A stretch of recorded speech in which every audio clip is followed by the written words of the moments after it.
Salut à toutes et à tous. Bienvenue sur InfoPlus. Aujourd'hui, on vous parle d'une panne majeure qui a plongé des milliers de Français dans la confusion et la frustration dès ce lundi matin.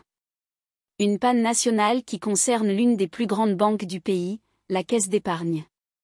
Application inutilisable, paiement en ligne refusé, site internet bloqué.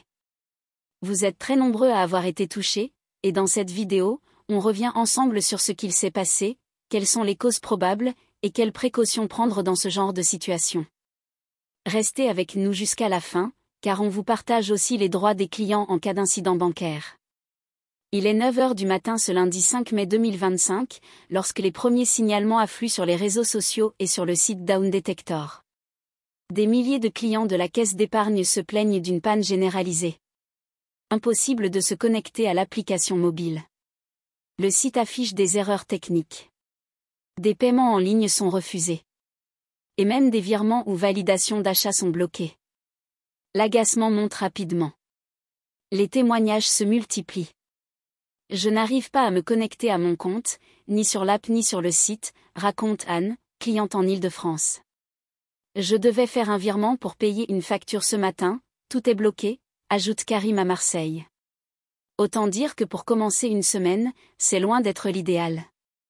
D'autant que la banque n'a, dans un premier temps, donné aucune information officielle. Au-delà de l'agacement, les conséquences concrètes sont lourdes pour de nombreux Français. Dans une société où tout passe par le numérique, une telle panne signifie l'impossibilité de consulter ses soldes. Des achats en ligne annulés faute de validation via l'app bancaire. Des prélèvements refusés faute de vérification. Des situations d'urgence bloquées, achat de billets de train, hospitalisation, paiement de factures urgentes. Certaines personnes ont même signalé que leur carte bancaire ne fonctionnait plus dans les terminaux de paiement. Et à l'approche du début du mois, avec les loyers et factures à payer, l'incident tombe au pire moment. À l'heure où nous enregistrons cette vidéo, la Caisse d'épargne n'a pas encore communiqué officiellement sur l'origine du problème. Toutefois, plusieurs hypothèses circulent. Incident technique interne, cela peut être dû à une mise à jour mal déployée ou à un dysfonctionnement des serveurs. Surcharge des systèmes, parfois, une affluence anormale de connexion peut faire planter l'infrastructure. Cyberattaque, moins probable mais jamais impossible. Les établissements bancaires sont régulièrement la cible de cybercriminels. Dans tous les cas, ce genre d'incident met en lumière la fragilité numérique de certains services bancaires, et la nécessité pour les banques de garantir une continuité de service. Ce n'est pas la première fois qu'un établissement bancaire connaît une panne massive. Mais aujourd'hui, plus que jamais, nos vies financières sont totalement digitalisées. On n'imprime plus nos relevés. On ne fait presque plus de chèques. Et on ne porte plus beaucoup de liquide sur nous. Tout repose sur une application mobile ou un serveur web. En cas de panne, on est coupé de ses comptes. On ne peut plus transférer de l'argent.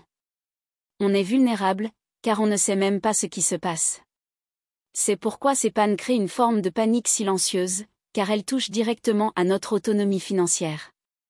Ce que beaucoup de gens ignorent, c'est qu'en cas de panne prolongée, vous avez des droits.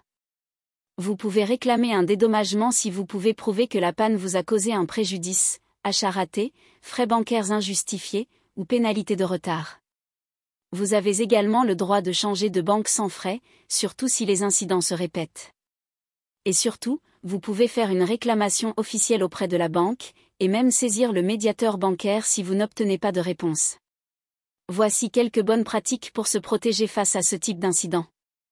Ayez une deuxième banque, néobanque ou banque traditionnelle, pour diversifier vos accès. Gardez du liquide chez vous pour les urgences. Téléchargez vos relevés régulièrement en PDF. Notez vos RIB et IBAN sur un papier sécurisé pour pouvoir les utiliser en cas de panne d'app. Et surtout, ne cédez pas à la panique, ces pannes sont souvent temporaires et les équipes techniques agissent vite. Cette panne de la Caisse d'épargne nous rappelle à quel point notre dépendance au numérique bancaire est totale. Même les plus grandes banques ne sont pas à l'abri d'un dysfonctionnement. Et c'est à chacun de nous de prendre quelques mesures de précaution, pour éviter de se retrouver totalement bloqué en cas de problème. Si tu as été concerné par cette panne, n'hésite pas à partager ton expérience dans les commentaires. Et si cette vidéo t'a été utile, laisse un pouce bleu, abonne-toi à la chaîne, et partage autour de toi. On se retrouve très bientôt pour une nouvelle analyse de l'actualité numérique et sociétale.